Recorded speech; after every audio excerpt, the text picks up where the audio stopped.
अस्सलामु अलैकुम वरहमतुल्लाह। राजा अशरफ, इनका सवाल है, क्या भाई को ज़कात देना जायज़ है? मेरे भाई के माली हालात ठीक नहीं, मैं उसको ज़कात देना चाहता हूँ, मेरे लिए क्या हुक्म है? आप रहनुमाई फ़रमाएँ। भाई ने एक बहुत अच्छा सवाल पूछा है। देखें, सबसे पहले ये जानिए कि किन रिश्तेदारों को ज़कात देना जायज़ नहीं है। कौन से रिश्तेदार हैं जिनको हम ज़कात नहीं दे सकते?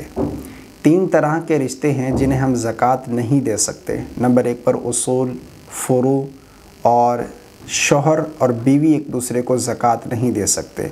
उसूल यानी माँ बाप, आगे उनके माँ बाप, दादा दादी, परदादा परदादी, इसी तरह नाना नानी, परनाना परनानी, आगे उनके जो वालिदैन हैं, इन रिश्तों को ज़कात नहीं दे सकते। नंबर 2 पर फ़ुरू यानी आपकी जो औलाद है, यानी बेटा बेटी, पोता पोती, नवासा नवासी, आगे इनकी जो औलाद है उनको हम ज़कात नहीं दे सकते। इसी तरह शौहर और बीवी एक दूसरे को ज़कात नहीं दे सकते। इनका आपस में एक दूसरे को ज़कात देना ये जायज़ नहीं है। ये 3 तरह के रिश्ते हैं जिन्हें ज़कात देना जायज़ नहीं है। इसके अलावा बाकी जितने भी रिश्तेदार हैं, अगर वो ज़कात के मुस्तहिक हैं, ज़कात उनको लगती है, वो शरई फ़कीर हैं, मालिक निसाब नहीं हैं। मालिक निसाब कौन है? जिसके पास 7.5 तोले सोना या 52.5 तोले चांदी या 52.5 तोले चांदी की कीमत जितना रकम उसके पास मौजूद हो, या फिर इतना माल तिजारत है जिसकी कीमत 52.5 तोले चांदी को पहुंचती है, या ज़रूरत से ज़ायद जो सामान है उसकी कीमत 52.5 तोले चांदी को पहुंचती है, तो ऐसा शख्स मालिक निसाब है, उसे हम ज़कात नहीं दे सकते। अगर इनमें से कोई एक चीज़ नहीं है, यानी 7.5 तोले सोना भी नहीं है पूरा और 52.5 तोले चांदी भी नहीं है, इतनी रकम भी नहीं है, 52.5 तोले चांदी की कीमत जितनी माल तिजारत भी नहीं है, बल्कि अगर थोड़ा थोड़ा सब कुछ है, यानी थोड़ा सा सोना है, थोड़ा चांदी है, उसके पास थोड़ा माल तिजारत है, ज़रूरत से ज़ायद सामान है, अगर इन सब को मिला लिया जाए, अगर ये सब 52.5 तोले चांदी की कीमत को पहुंचती है रकम, तो फिर भी वो शख्स मालिक निसाब है, उस शख्स को हम ज़कात नहीं दे सकते।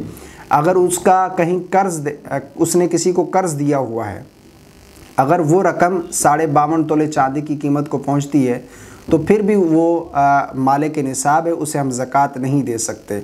हाँ, अगर उसके पास इतना माल है, यानी जो निसाब को पहुंचता है, और उसके ऊपर कर्ज़ भी है, अगर कर्ज़ निकाल लिया जाए, जो उसने कर्ज़ देना है, अगर वो कर्ज़ अदा करे, तो फिर उसके पास अगर निसाब को पहुंचता है माल, तो फिर वो मालिक निसाब होगा। अगर वो कर्ज़ निकालने के बाद वो शख्स मालिक निसाब नहीं बचता, यानी उसके पास इतनी रकम नहीं बचती कि जिससे 52.5 तोले चांदी ख़रीदी जा सके, तो फिर वो शख्स शरई फ़कीर होगा, उसे हम ज़कात दे सकते हैं। अगर आपका भाई ऐसा है कि जो मालिक निसाब नहीं है, उसके पास इतनी रकम नहीं है कि जो निसाब को पहुँचे, या सोना चांदी नहीं है, माल तिजारत नहीं है, ज़रूरत से ज़ायद सामान नहीं है कि जिसे मिलाकर जो है वो निसाब की रकम अकाउंट की जाए, तो फिर वो शरई फ़कीर है। अगर वो शरई फ़कीर है, बहन हो या भाई हो, उसे हम ज़कात दे सकते हैं, ज़कात देना जायज़ है।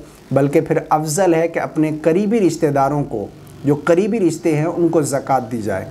अच्छा, यहाँ पर एक सवाल और भी पूछा जाता है कि अगर हम किसी रिश्तेदार को दे रहे हैं या किसी को भी ज़कात दे रहे हैं, क्या उसे बताना ज़रूरी है कि ये ज़कात है?